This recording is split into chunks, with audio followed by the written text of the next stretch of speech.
Welcome, everybody, to this version of Sally Speaks. And today I am so excited because we get to spotlight Wesley Reese.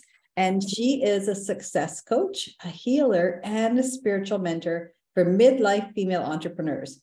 So I think this is really going to resonate with our audience today. And one of the things that I know about Wesley is that she really comes from the heart in everything that she does. And so, as you know, on our podcast is that we really work with people that have been able to not only drive success for themselves, but to really make a difference to people in the work that they're doing. And one of the things I know is that Wesley really has fine-tuned her message to women, especially because she has a real big place in her heart for helping people really see the truth about themselves. And she's created some really great material. She has her own online show, and she also is the creator of the Confidence Catalyst. So I want to welcome Wesley. And Wesley, tell me a little bit about the topic today, which is how the 3 most common money blocks affect women in business. So tell me a little bit more about what your perspective is on that. Awesome. Well, first of all, thank you, Sally, for having me. It's great to be here. And that was a lovely introduction, so I appreciate it. Today, I really want to bring an awareness to how women in midlife, I typically work with women in midlife, how that topic around money, for one, it tends to be a little touchy, and there's reasons for that, which we'll get into today. Yeah. But when we're talking about money blocks, typically it comes from patterns and behaviors that we've picked up on, and we continue to repeat in all areas of our life, because how we do money is how we do everything. Yes. But women in midlife, what I have found, and it started with myself. So, there is that story that I'll share in a second of how it showed up for me.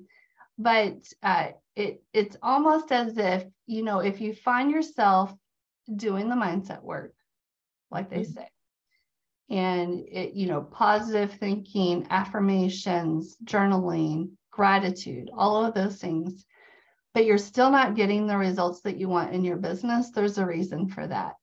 And when we're talking about money blocks, typically they are blind spots in our business. And it can show up in many different ways. But today I'm going to talk about the top 3 most common money blocks that tend to affect women in business. It really, in a way that you feel like you're pushing a boulder up a mountain. You're experiencing more resistance trying to grow your business. And so the first most common money block that I like to share is overworking. And that for me is very personal, because in my first business, I grew a successful 6-figure, consistent annual 6-figure business. And I got to a certain point and I was wondering, why is it that I just tend to hit this limit every year in my business with the revenue? And it's like, I can't really seem to get past it. Maybe within 10%, but it didn't budge very much. And I started to get frustrated, but I also started to get curious. I'm like, why is this? And so back in 2015, I thought to myself, okay, so I know my strategy works. I'll just put more effort towards it and I'll get there. Well, at the time, I didn't know that was my one-way ticket to burnout. And that is one of the reasons I do what I do now, because I really don't want that to be a factor for other women, because when that happens, it takes you away from your greater purpose. It takes you away from being able to help those people that you're called to serve. Yes. And so through my journey, I had, in the meantime, also started my coaching business around 2016. because I saw a need. Mm-hmm. I saw a need for women that had a great strategy. They were putting in the work, but they weren't getting the results that they wanted. And it went so much deeper than at the time I knew. And for me in my coaching business, I had been at it a few years. It was around 2019. And what I found, I had a fabulous strategy. I had a business strategist that I had hired. Things weren't working. Mm. And I was getting frustrated again. I'm like, what is the deal? I was doing the work. I was putting in effort. I was not, I was doing the traditional mindset stuff, even with my clients at the time. Yeah. And I felt sluggish in a way. My business felt sluggish. Mm-hmm. Like what's going on here? And that's when a colleague came alongside of me and she said, I think I can help. Mm. And she helped me with my blind spots. I had deep stories, old stories that were working against my best efforts. Yeah. And so when you're experiencing that resistance, if you feel like you have to just work harder because you've got to prove yourself, or work harder because you got to make this happen, that's resistance. Mm-hmm. Because when your head and your heart are in alignment, the action you take, you're not experiencing that hesitation. You're not experiencing that upward push up a mountain. Mm-hmm. You're not experiencing that maybe even avoidance of certain things in your business, conversations, certain actions. And so overworking is a very prominent common money block. Mm-hmm. Especially, go ahead. Sorry, I think so many people are hearing work harder, work harder, work harder. And I know I've been involved with other companies as well, that's what they preach. It's like, you just got to work hard. You got to be consistent. You got to just do more of the same, more of the same, more of the same, work around the clock. And they demonstrate working around the clock and thinking that that's going to help everybody else be successful. So I love the fact that you're addressing this, because I think it's a part of our culture almost. It really is. Working hard is the only way you're going to have success. Exactly. And I don't believe that to be true. And that's why I'm on a mission for women to know that they can have the success that they're after without that exhaustive hustle. Exactly. Yeah. I mean, you see so much marketing out there about hustle and all of that. Yes, you have to put forth effort. You have to take action. But it's the piece, the exhaustive hustle, that is important to know, that means that there's something there that needs to be addressed. Yeah, I agree. Yeah, and I see that's way too often with people, because like you said earlier on, it's these past behaviors, these past mindsets that we have that are holding us back from moving forward. And in the businesses that I've been in, I've seen people just almost shut down because they don't have any confidence in being able to move forward to that next step because of the money blocks that they carry, right? Absolutely. Whether it comes to their income or whether it comes to, and having been in finance, people were using other people's budgets as if they were like, using their budget as if they were the client's budget. And the client's budget can be completely different than their budget, but they don't have a mindset of being able to open up to say, yeah, of course people can do this if they've got the money and they feel comfortable. But their comfort zone is where they sit in how they sell, how they market, and also how they bring themselves forward in life and then struggle with their finances. Absolutely. And one thing I wanted to share on that note, because I find this in the women, very common in the women that I work with, and it's tied to overworking.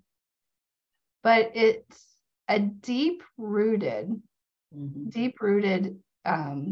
insecurity and limiting belief around your self-worth. If you find you're trying to prove yourself, And so you're overworking. A deep-rooted belief picked up at some point, and it's very common in our culture for women, that your self-worth is tied to your bank account. Yes. And a lot of the times women are operating with that and they don't even know it. Mm-hmm.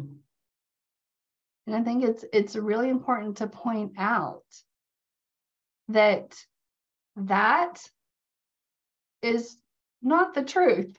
Mm-hmm. It's not how we were created. It is a story that we picked up at some point, whether it's experience, an example, society. And I just want to put that out there because it's one of those, what I like to call sneaky snakes. And it's getting the best of you if that's what is underlying. And you know, if that's the case, that's why I do what I do, because I want women to know that when you're able to remove or be able to stand in your value, be able to stand in your true worth, be able to know that you are enough at a deep cellular level, then everything outside of you begins to change. And so being able to know that your business will never outperform how you see yourself. Yes. Yeah. It will never outperform your foundational beliefs about you. And a lot of the times women can be chasing the next strategy because they're not getting the results, but then they find themselves on this hamster wheel of overworking. Yeah. And I think, you know, we were talking a little earlier today, but the presence on social media of do this will make you successful. Do this will make you $10,000 a month. Do this will be, you know, what you need to do to get to that next step. And I think we've all fallen prey to that at some point where we're like, okay, is it that's going to make the difference in my business and how my business grows? But really it comes down to the individual in their energy and how their presence is showing up and their mindset of addressing their own value, like you're talking about. So how do you actually work with clients in that regard?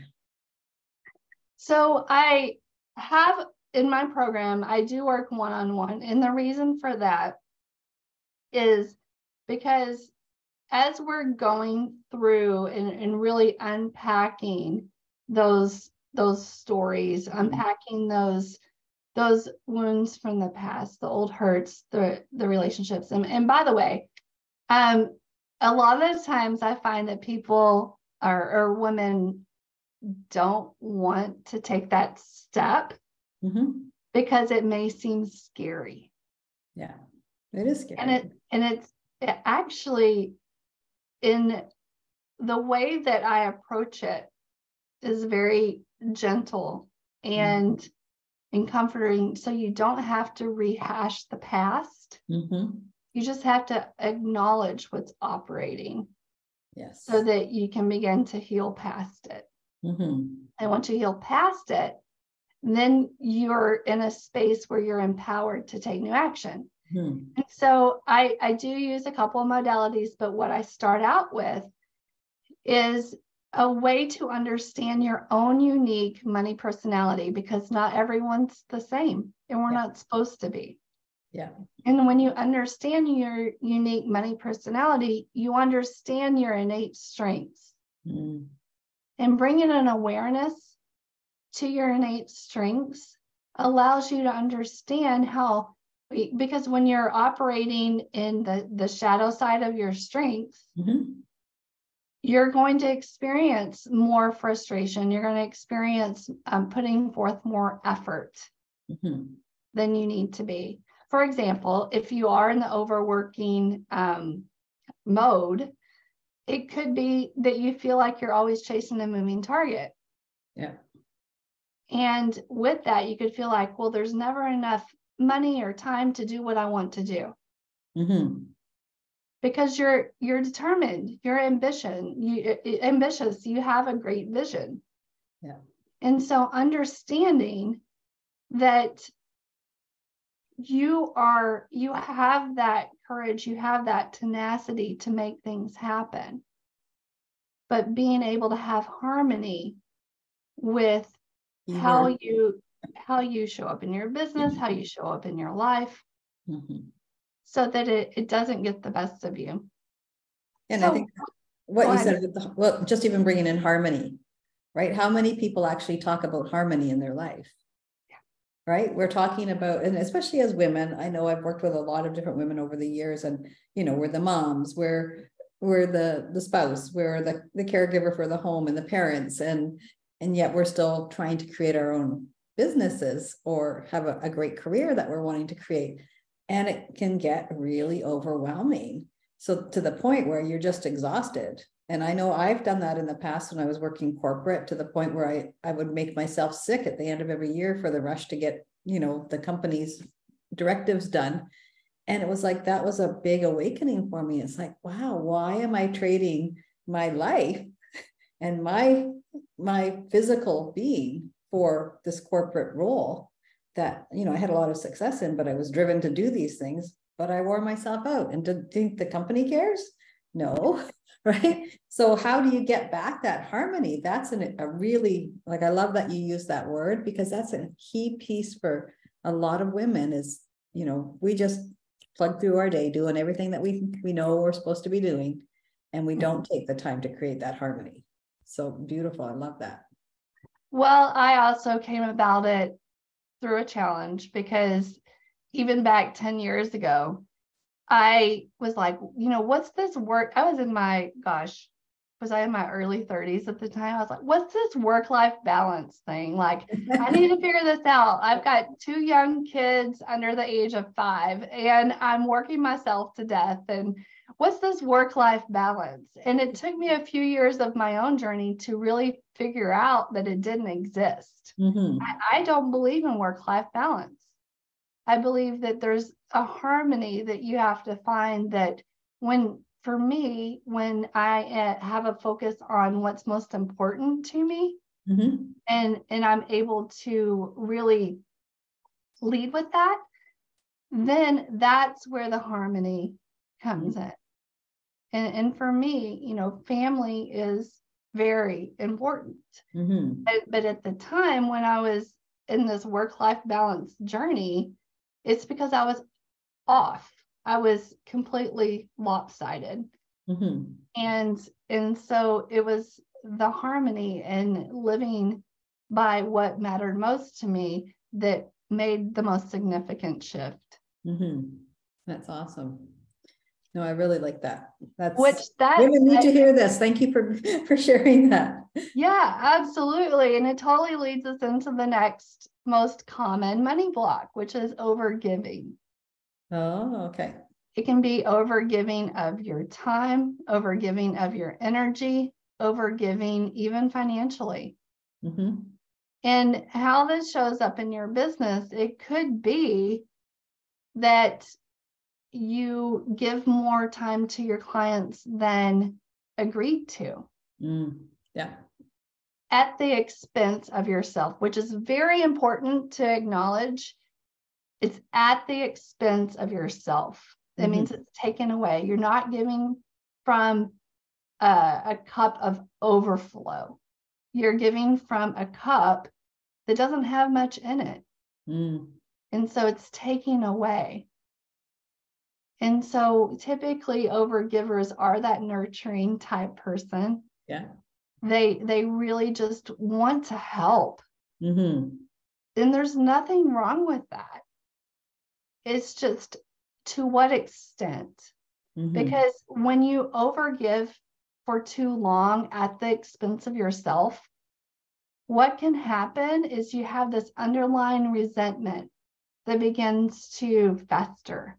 And resentment is one that subconsciously is a huge block to your energetics and how you show up in your business.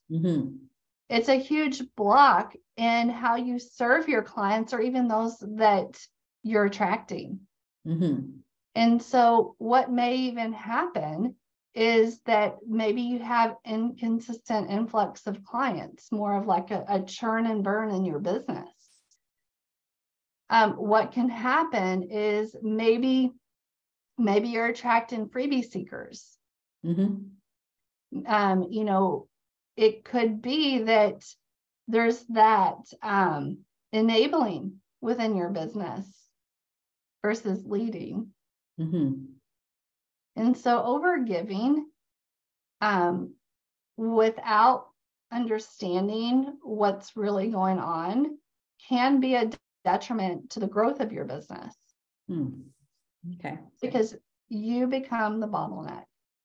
And how often are we, as CEOs of our business, bottlenecks in our business and the growth of our business without really knowing it? Mm-hmm. Sometimes it's obvious and we can acknowledge it, but then other times we don't even realize it. Yeah. And that's when I say, we can't read the label on our own bottle. Good one. And that's why we need support from others. Yeah. And for overgivers, sometimes it may be hard to ask for support. Is it also hard for them to ask for money from clients when clients keep asking for more and they just give? Yes.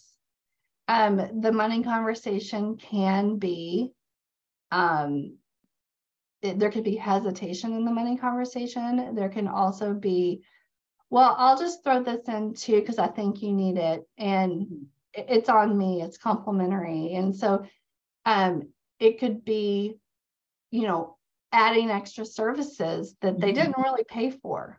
Yeah. Or adding time. So oh, well, she hasn't made it through the course yet, so I'll just keep going. And so your time, you're just giving away your time. Yeah. Okay. And there's, I'm sure there's layers. Yeah, I call it layers of an onion. Yeah. And that layer of the onion could be, it's not always the case, but it could be that maybe you don't want to go back to them and ask for more money. Mm-hmm. Maybe you don't want to have that conversation because the next step for them is a huge leap in investment, mm-hmm. and you're afraid of rejection. Mm-hmm. So there's a ton of layers to this. Yeah. But what can be seen in the obvious is that overgiving of your time, mm-hmm. of your energy. And then also, like, financially, it could be that you give to others that are in need. And mm-hmm. on the back end, you may be using your credit card for your own needs. Yeah. And so that's just one example, but it's pretty interesting as you unpack it, mm-hmm. How this can show up in a multitude of ways.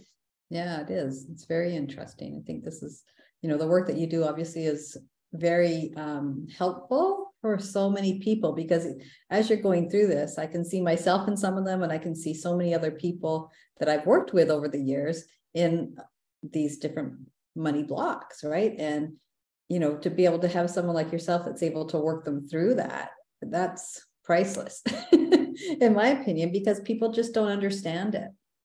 And understand what they're doing to themselves to create that. And yet they keep doing this, more of the same, more of the same, more of the same. And so I'm really enjoying everything that you're talking about, because you're making it so clear, and yet so many people can relate to this. So many people, especially those that are having their coaching businesses or launching, or even working in that corporate world and trying to make ends meet, or, network marketing group people, all of those different, independent, trying to make that extra money, trying to have that side gig, trying to do those things, and they still haven't mastered their main platform from a money mindset.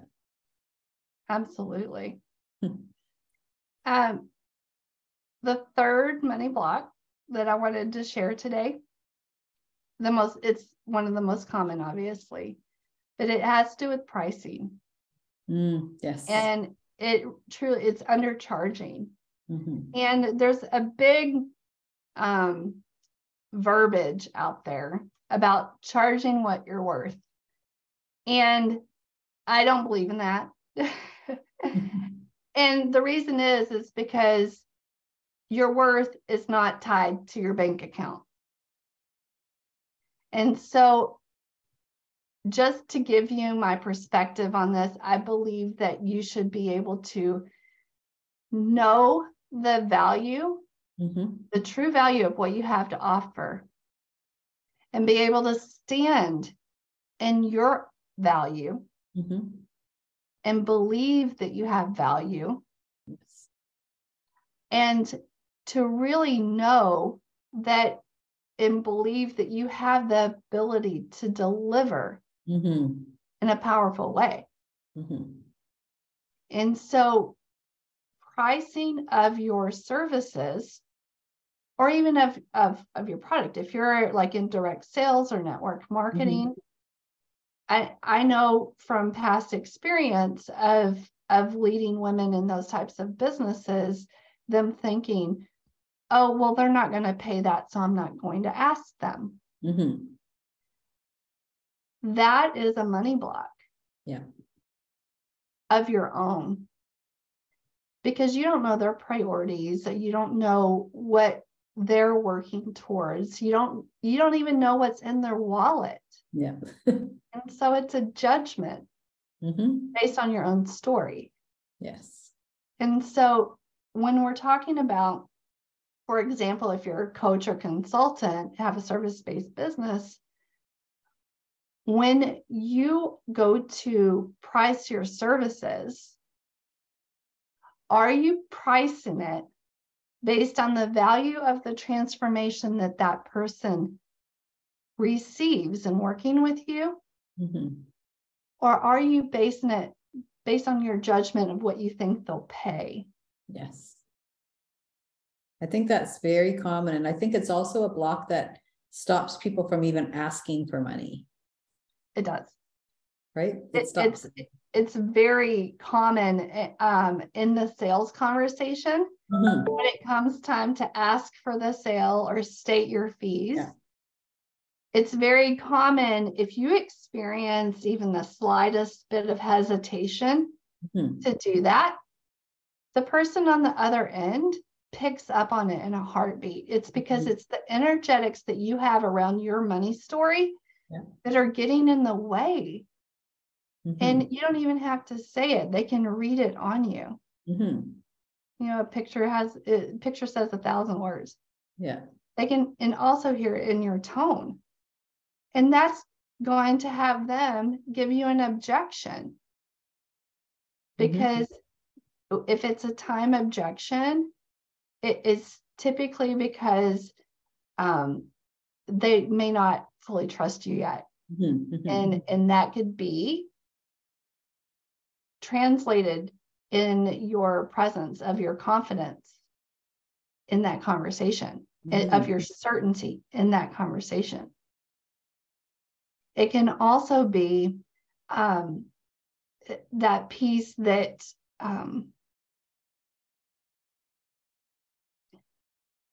when you're in that conversation, being able to know it's that energetics.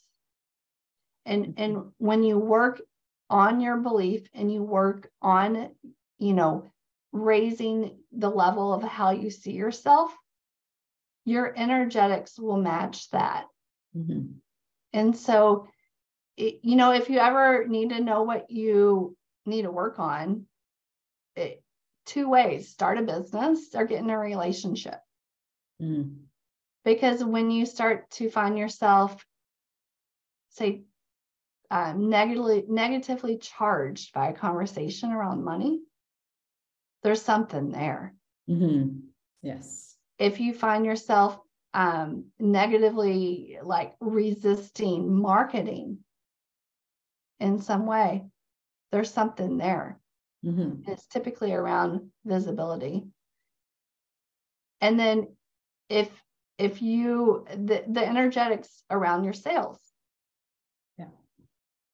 You know, it's very important if you're having inconsistent revenue months, if you're having inconsistent influx of clients, or like a churn and burn kind of way about when your clients come in, it's that energetic piece.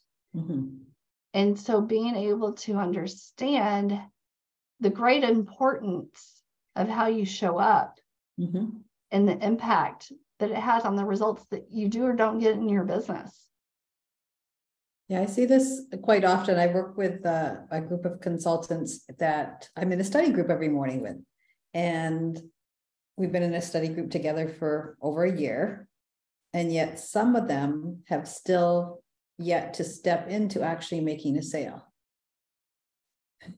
If you've studied for a year, you know the material, you've made a transformation yourself, but they're still hesitant actually taking their product to market, and then to be able to ask for the price that it should really be sold for, because they have a money block, a big money block, but they also have that fear of, obviously there's a lot of different blocks there, but that fear of how somebody could judge me, will they really get the results?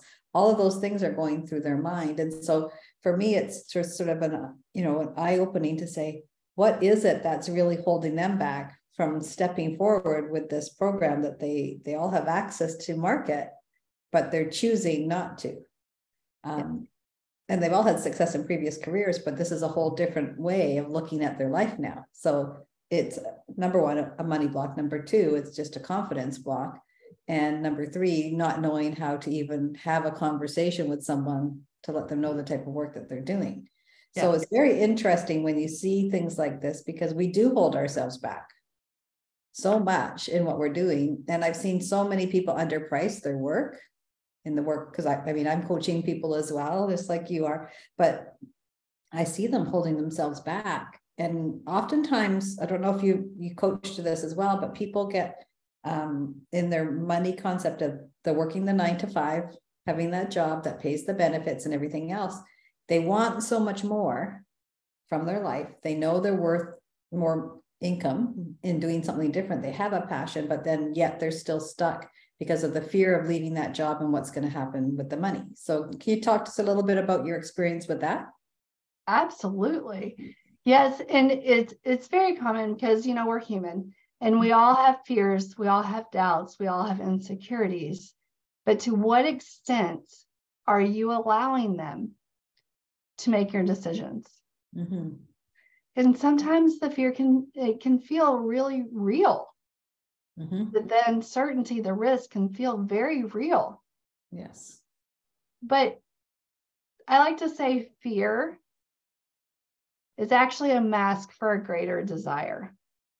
Okay. And when you begin to change your relationship with fear and allow it to show you what that great desire is, you're able to take different action that you normally would not have taken, because that fear was so big and so loud that when you befriend it, you say, hey, thanks.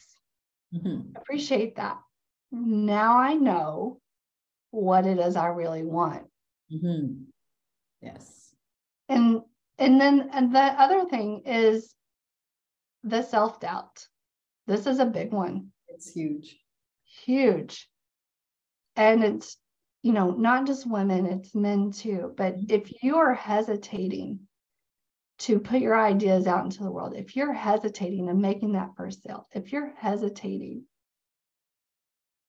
it's because of that trusting yourself, trusting your ability, trusting that you can take that next step without knowing the next step after that, and that you're safe. Because the world tells us it's not a safe place. And it's because of that fear of rejection, the fear of judgment. And when you're able to take yourself emotionally out of the equation because you've healed those hurts that are telling you the story that this is not safe, because your subconscious, it just thinks in black and white of what it's learned. Mm-hmm. There's no gray area, and it's not there to hurt you. It just wants to protect you. Exactly. Just wants to protect you.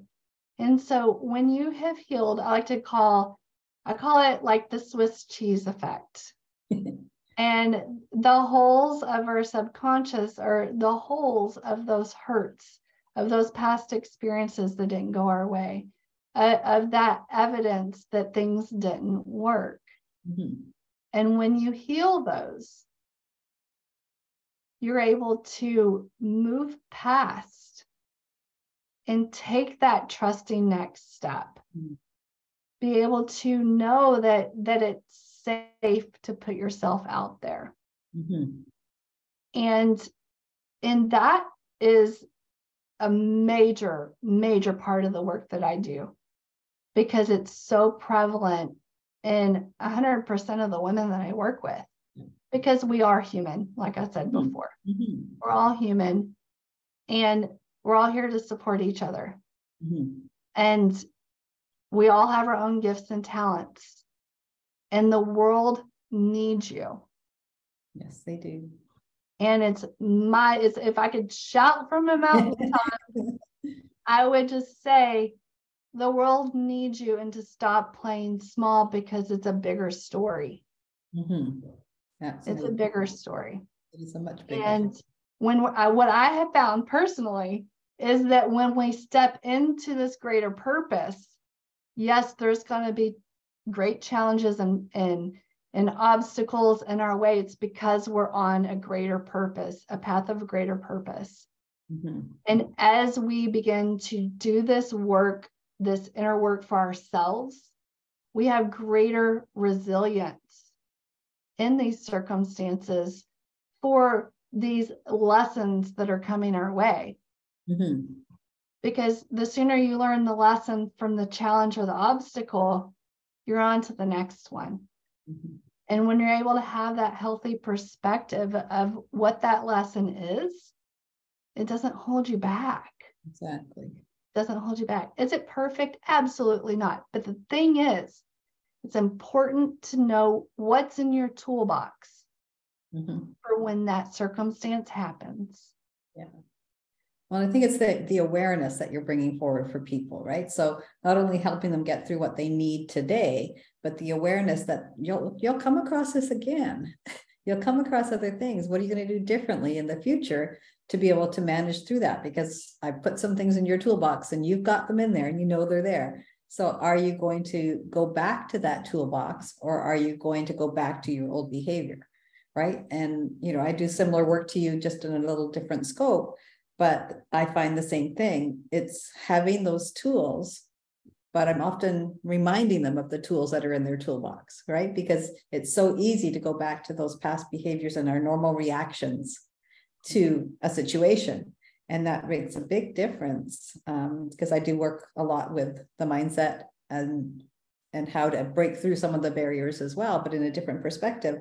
But I really love what you're talking about from working on these specific money blocks, because fix the money blocks, you fix so much in your life, right? Because those money blocks do really, especially in our society today, we focus a lot on money and our success is tied to our bank account. Like you said, it's tied to our salary. It's tied to, I'm going to go out there and tell everybody in the world, oh, I'm making $1 million a year. And you're like, oh, I feel so much less than that person. And how can they do it and I can't, right? And I think we start judging ourselves so much against other people. Could be family members, could be friends, could be people we don't even know. But we start taking that as ours and making it part of our mindset and not being able to get past that. So, with what you're working with, I can see why you're very successful with your clients, because you're really addressing some of the core issues that are at the heart of most families. Yes, absolutely. Right? Well, thank you. I appreciate that. No, that's really good. So do you have anything else that you would like to leave today before we head out? I just want everyone to know that you don't have to settle for just getting by. You don't have to just accept the way things are just a tiny bit better. You can go after what you may be thinking is absolutely impossible.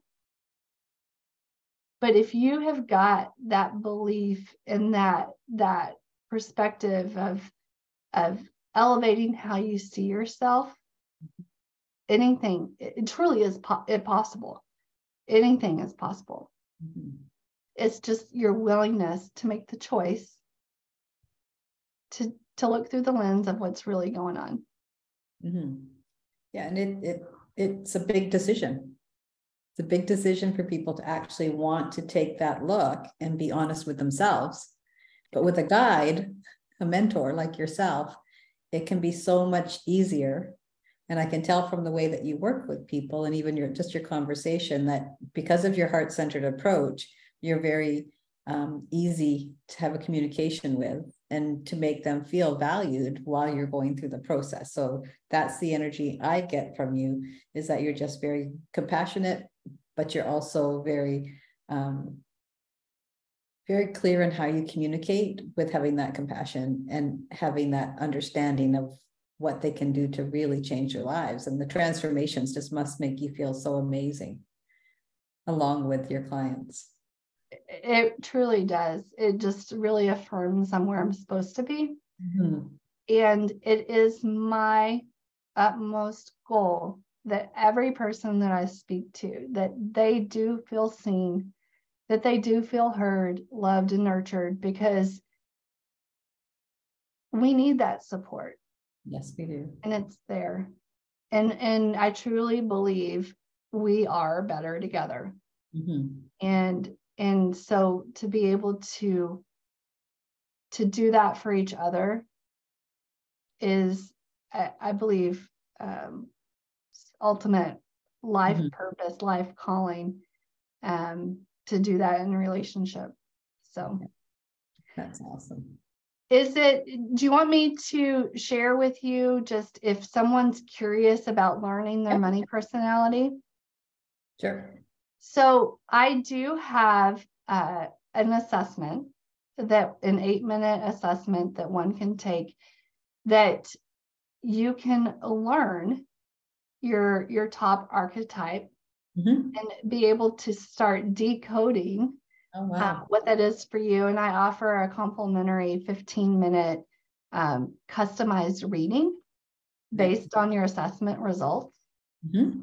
And so to access that assessment, we can put the link in the comments. Absolutely. Yeah. It's on my website at wesleyreese.co. If anyone wants to get a hold of me, have a further conversation, I have I do a money freedom call if you're curious to learn more. But that assessment, I really believe it starts to create that awareness for you and what's going on for you, so that you can begin to, make better choices that are more aligned with who you are. Exactly. So that's awesome. Well, thank you so much. I really appreciate your time today. Like we said, we will put all of the links in the comments so that you guys can have a look at those. Definitely, think about your money blocks, try the assessment, because you deserve so much more in your life. And I always say, life is a story, make yours a bestseller.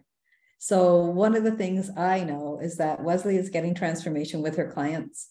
You could feel it today. You can feel her energy. You can feel the beauty that she brings forward in aligning with you to be able to help you to create the success in your life that you're wanting. And the tools that she's created and that she's offering to you are just amazing. So I'd really recommend that you reach out to Wesley.